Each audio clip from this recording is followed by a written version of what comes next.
Assalamualaikum warahmatullahi wabarakatuh. Rekan-rekan sekalian, kembali kita berjumpa di Jejak Semesta 65. Kali ini kita masih tetap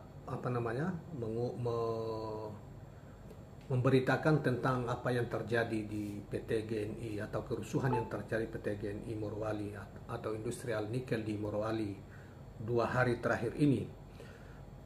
Malah berbagai berita baik di Twitter, di media sosial maupun di berita elektronik, di televisi maupun di online masih menjadi viral, menjadi pembahasan berbagai kalangan tentang apa yang terjadi atau kerusuhan yang terjadi antara TKA Cina dan TKA lokal Indonesia yang menyebabkan kerusakan yang parah atau akibat terjadi pembakaran terhadap fasilitas PT GNI. Banyak pihak telah memberi komentar, bahkan pandangan-pandangan mereka di kalangan anggota DPR juga demikian. Nah, sekarang pada saat ini kita akan mengemukakan pandangan atau komentar dari seorang pemimpin buruh Indonesia, yaitu Dr. Jumhur Hidayat, yang hari ini dimuat di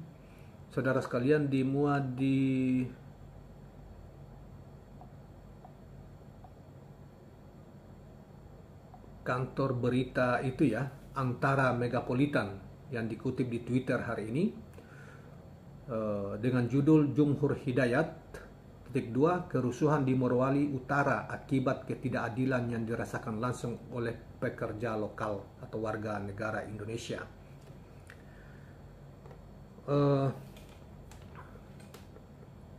Saudara sekalian, di video yang lalu juga kita telah memberikan komentar tentang dugaan ketidakadilan yang diterapkan yang berlaku ya, dalam hal misalnya soal upah yang jauh berbeda dengan antara tenaga kerja lokal dengan tenaga TKA Cina.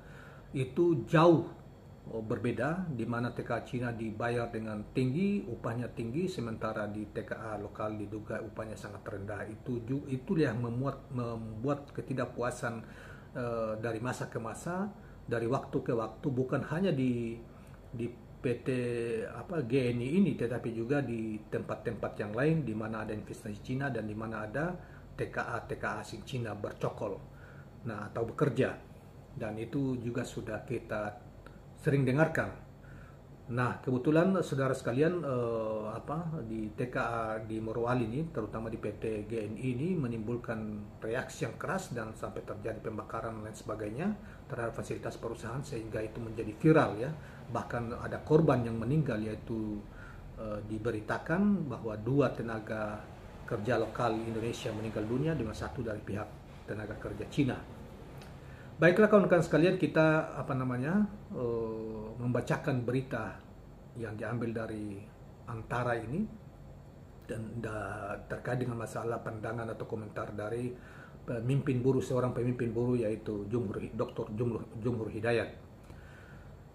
Kerusuhan akibat bentrok antara pekerja lokal dan tenaga kerja asing di PT GNI yang menyebabkan 3 pekerja tewas, 2 pekerja Indonesia dan 1 pekerja TKA Cina, Sabtu malam 14 Januari 2023, jelas sangat memprihatinkan.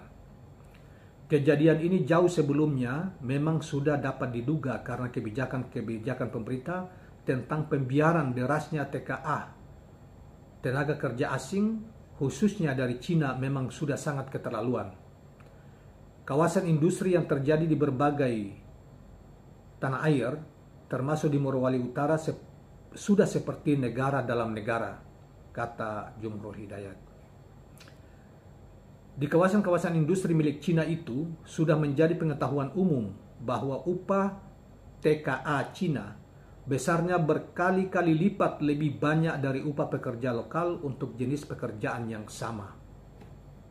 Jadi ini semakin jelas ya, yang dikemukakan bahwa apa yang kita sampaikan di 2 video sebelumnya terkait dengan masalah ini memang benar adanya ya, dikatakan oleh Jumhur. Jadi terjadi disparitas yang sangat luar biasa, dan ini pemerintah kelihatannya membiarkan hal itu. Jadi ini sekali lagi salah satu akar masalahnya adalah ketidakadilan dalam hal gaji karyawan atau para pekerja ini. Belum lagi fasilitas lebih bagus yang diberikan kepada TKA dengan alasan mereka orang asing. Nah, inilah pandangan negeri kita yang selalu mengatakan Indonesia harga mati, NKRI harga mati, Pancasila harga mati, tetapi prinsip-prinsip dasar negaranya tidak dijalankan oleh pemerintah kita. Nah, jadi rakyat mesti melek tahu tentang keadaan seperti ini. Beberapa aturan termasuk aturan ketenagakerjaan boleh dibedakan dengan aturan yang pada umumnya berlaku di wilayah Indonesia atau sengaja diubah demi investor dari Cina. Itu seperti aturan pajak dan aturan tidak boleh diskriminatif terhadap pekerja. Aturan ekspor hasil tambang wajib dijual dengan harga murah ke smelter-smelter yang notabene sekitar 90% milik China. Adapun yang dirasa menjadi penyebab ketegangan adalah karena puluhan ribu pekerja asing TKA tidak berpendidikan layak atau pekerja kasar ternyata bisa menjadi pekerja di kawasan itu. Namun mereka eksklusif diperlakukan secara khusus ya, karena tidak bisa diberbaur dengan pekerja lokal akibat tidak diwajibkan berbahasa Indonesia seperti aturan yang pernah berlaku selama puluhan tahun sebelumnya. Jadi pemerintah kita juga yang melanggar aturan yang sudah diberlakukan sebelum-sebelumnya, yang membiarkan derasnya TKA Cina masuk bekerja di Indonesia, sementara banyak pekerja kita masih banyak yang tidak memiliki pekerjaan. Nah, dan mereka tidak mensyaratkan mereka harus tahu bahasa Indonesia misalnya. Nah, inilah yang seperti diungkap oleh saudara Jumur Hidayat ini. Melihat keadaan ini, maka suatu hal yang sangat mendesak untuk dilakukan adalah audit baik regulasi maupun pelaksanaan regulasi terkait dengan investasi dari Cina ini, karena sungguh sangat merugikan baik bagi pendapatan negara maupun dalam bidang ketenagakerjaan. Apa untungnya bagi rakyat Indonesia bila dalam investasi dari Cina ini, bila bahan-bahan pembangunan pabrik dan mesinnya langsung diimpor dari Cina, perusahaan mendapat bebas pajak atau tidak dibayar pajak tax holiday bisa sampai 25 tahun. Membawa TKA kasar yang upahnya berkali-kali lipat dibanding upah lokal, maksudnya dibanding upah tenaga kerja lokal. Keuntungan usahanya sepenuhnya milik perusahaan Cina, dan untuk Indonesia paling hanya kebagian sewa tanah dan penyerapan pekerja murah. Sementara itu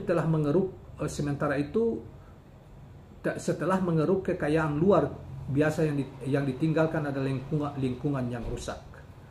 Nah, saudara sekalian, inilah ironi ya yang kita hadapi dengan kebijakan pemerintah seperti ini. Makanya seorang pengamat politik, sosial politik ya, ekonomi politik, Pak Faisal Basri sangat keras memprotes soal investasi dari Cina ini, terutama di sektor nikel. Dan saudara sekalian mungkin sudah juga mendengarkan apa komentar beliau, sangat keras karena dianggap ini kita dibohongi dan seakan-akan pembebasan pajak kan sampai 25 sampai 30 tahun coba. Mereka perusahaan dari Cina tidak perlu bayar pajak misalnya. Dan kita hanya mendapatkan segelintir. Bahkan dalam konteks harga jual nikel saja itu terjadi disparitas yang luar biasa. Pemerintah hanya memberi $35 kalau tidak salah, sementara di China harga nikel itu sudah $80 US dollar. Nah, jadi saudara sekalian, makanya Pak Faisal Basri sebagai seorang ekonom senior ya, yang sangat tidak setuju dengan kebijakan pemerintah seperti ini. Nah, itu adalah bagian-bagian yang saudara sekalian yang saudara juga mungkin sudah tahu atau kita semua sudah tahu, tetapi apa daya karena pemerintah dengan berbagai macam alasan katanya investor, tetapi oleh Faisal Basri bahwa kita dibohongi. Sungguh kita dibohongi. Jadi kita tidak tahu apa yang ada di mindsetnya pemerintah, terutama Presiden Jokowi ini, mengapa dia melakukan pembiaran atau bahkan mengundang investor-investor yang sesungguhnya pada hakikatnya sangat merugikan bangsa kita, baik itu di sektor tenaga kerja maupun di sektor sumber daya alam yang kita punya. apalagi memberi kartu merah terhadap mereka, terutama memberikan pembebasan pajak yang begitu lama, puluhan tahun, 25 sampai, kalau di Jumhur Hidayat mengatakan 25, tapi kalau Faisal Basri mengatakan sampai 30 tahun lamanya. Itu tidak wajar dalam konteks investasi, kata Faisal Basri. Nah, kita tidak tahu apa yang ada di backing mind pemerintah, terutama presiden, sehingga melakukan cara-cara dalam hal investasi melakukan hal seperti itu. Nah, kawan-kawan sekalian, ini dari sehingga apa yang terjadi, misalnya terjadi ya kerusuhan yang ini baru satu tempat, kita khawatir ya itu ketidakadilan akan dan pasti banyak juga yang tidak setuju, baik itu di kalangan polisi atau tentara ya, saudara sekalian, bahkan terutama pada para pensiunan-pensiunan yang menganggap miris dengan cara kita bekerja sama dalam konteks investasi seperti ini. Nah, oleh karena itu, saudara sekalian, apa yang terjadi di Morowali itu mesti dia lakukan evaluasi total, sehingga ke depannya tenaga kerja kita, terutama tenaga kerja itu diperlakukan lebih adil dibanding mereka yang datangkan dari sana dengan gaji yang berlipat-lipat yang berbeda. Bahkan ada persyaratan mereka harus tahu bahasa Indonesia, itu persyaratan itu dihilangkan, padahal itu dianut berpuluh tahun sebelumnya. Kemudian mereka secara eksklusif mereka mungkin hidup sendiri saja karena mereka tidak tahu bahasa Indonesia dan kurang berinteraksi dengan tenaga kerja lokal misalnya. Dan kecenderungan dari video-video yang beredar bahwa di kalangan pihak aparat kita, polisi maupun tentara, cenderung membela dan melindungi TKA Cina ini, asing ini, dan kasar terhadap tenaga kerja kita atau warga negara kita, bertindak kasar terhadap warga negara kita. Nah, ini memang sungguh memprihatinkan ya. Mudah-mudahan saudara sekalian tetap juga harus bersabar, tetapi tuntutan juga harus diukur bahwa mereka yang bekerja di situ itu juga harus pihak perusahaan, kalau mereka mau stabil ya, bekerja dengan baik, tenang dan lain sebagainya, sekalipun ada TKA yang seperti itu, tetapi mereka harus sedikit berlaku adil terhadap tenaga kerja kita, dan jangan kemudian memperlakukan mereka sewenang-wenang, karena pasti akan terjadi. Ini baru pemantik, mungkin baru satu tempat, tapi sebetulnya di tahun-tahun yang lalu sudah ada protes-protes walaupun dengan skala yang kecil yang masih bisa tetapi dengan terjadi di PT GNI ini, kita juga prihatin terhadap apa yang dialami oleh PT GNI, karena tingkat kerusakan yang ditimbulkan itu luar biasa, terutama dibakarnya fasilitas, baik itu asrama maupun kendaraan mesin dan sebagainya yang ada pada lokasi operasi industri nikel ini. Dan sekali lagi, kalau pemerintah tidak menatah ini dengan baik dan tidak membuat keseimbangan, memperhatikan nasib ya, keseimbangan dan pengertian keadilan pada tenaga kerja kita, situasi ini akan terus sewaktu-waktu akan meledak, bukan hanya di Morowali tetapi bisa juga di tempat-tempat yang lain. Oleh karena itu, pemerintah harus waras dan tidak usah memihak 100%. Tetapi mengatur dengan baik-baik dari segi manajemen waktu pekerjaan, dan terutama kepada pendapatan antara pekerja luar dengan pekerja gaji ya, dengan pengertian pekerja lokal kita. Dan perusahaan harus memanage itu dan taat terhadap berbagai aturan yang berlaku di negeri kita.